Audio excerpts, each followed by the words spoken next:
In this movie, we're going to cover patterning. We're going to do linear patterning as well as circular patterning. Now, patterns can be made from individual parts or sub-assemblies or even top-level assemblies. You can pattern just about anything you'd like.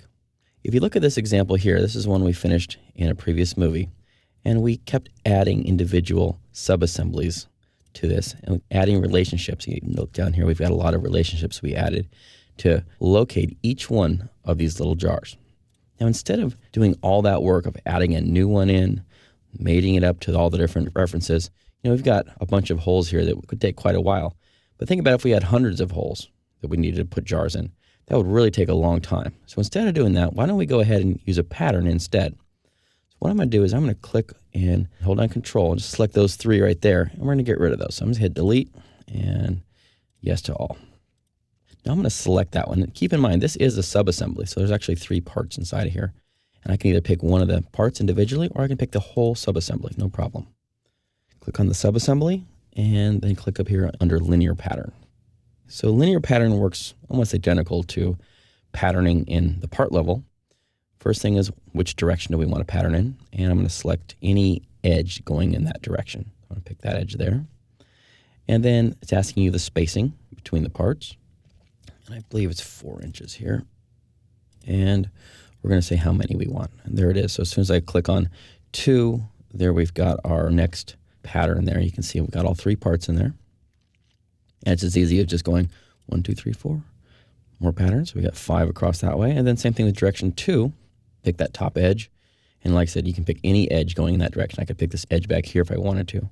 Or you'd even draw a sketch if you wanted a pattern going in a different direction. I'm just going to pick this edge here and put the same spacing of 4.0. And then take a look. Notice we're going the wrong direction. I can just flip that with the arrow here. And there we go. So we've got 3 going that way, 5 going that way. And just that quickly, we've established our pattern. Now, if we wanted to remove an instance from there, first off, in here, we've got the components we're patterning, which is that a subassembly. And then down here in instances, if you click in this box, it gives me this little purple dot on each one. If I want to get rid of any one of those, I could just randomly remove some of the items if I wanted to. And they show up here as far as kind of matrix level, 3rd row, 2nd column, 4th row, 2nd column kind of thing. So if you want to bring them back, just delete them out of this box here, and then they'll pop back in. Click on OK, and there it is. Just that quickly, we've got a nice linear pattern laying up all these parts. And we've got a very simple tree here. We've got the original base, and then we've got that subassembly. And then below mates, notice in the mates, you only have 2 mates in this whole assembly. Pretty cool. And then the linear pattern here, and all those new parts are under there. And if I wanted to, I could actually suppress that entire thing to hide them all if I wanted to. I can bring them all back, and I can also go in here and edit that. I can change the spacing if I wanted to, or remove certain items out of that group. A lot of power in one simple command. Click OK, and there we are. Okay, now I'm going to jump over to the circular pattern, and I have a file open here called 11.6-2. And this is just a plate. Now, what we want to do is we want to circular pattern this one around. So I've got 1/4 of a enclosure kind of laid out, and I just want to take that, instead of having to make it 4 different times or assemble it all together, makes it really easy just to go ahead and pattern that around. For circular patterns, what we need is a axis of rotation. So before we can pattern things around, I need to add that axis in. It's the same way we've been doing it before. I'm going to go up here to Reference Geometry, and I'm going to say we need an axis. And the 2-plane method is probably going to work out best for us. And I'm going to pick let's see what we got here. We got the top plane and the right plane are the ones that are intersecting here for us. And so that's going to be right in the center of that shape. And you have to pick these planes dependent upon how you drew your original sketch. So this one was drawn on the front plane, so this is why we have to pick that pair. So just take a look at it in the drawing view to make the correct selection. Click on OK, and now we've got an axis to view around, and I'm going to make sure we're viewing our axes. There it is. And there's our part we want to move around.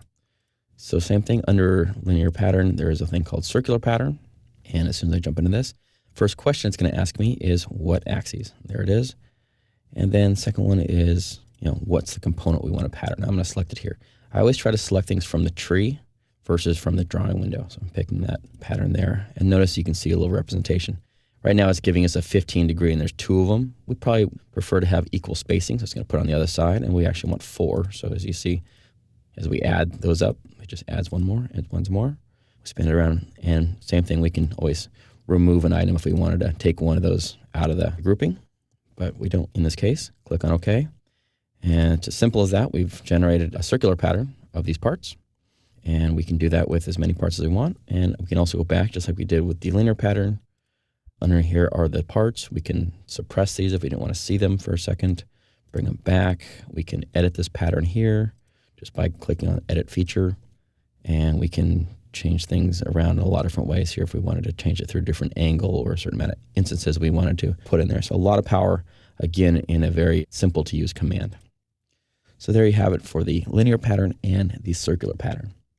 Patterning can save a lot of time and provides an easy way to modify the spacing and quantities of parts or subassemblies.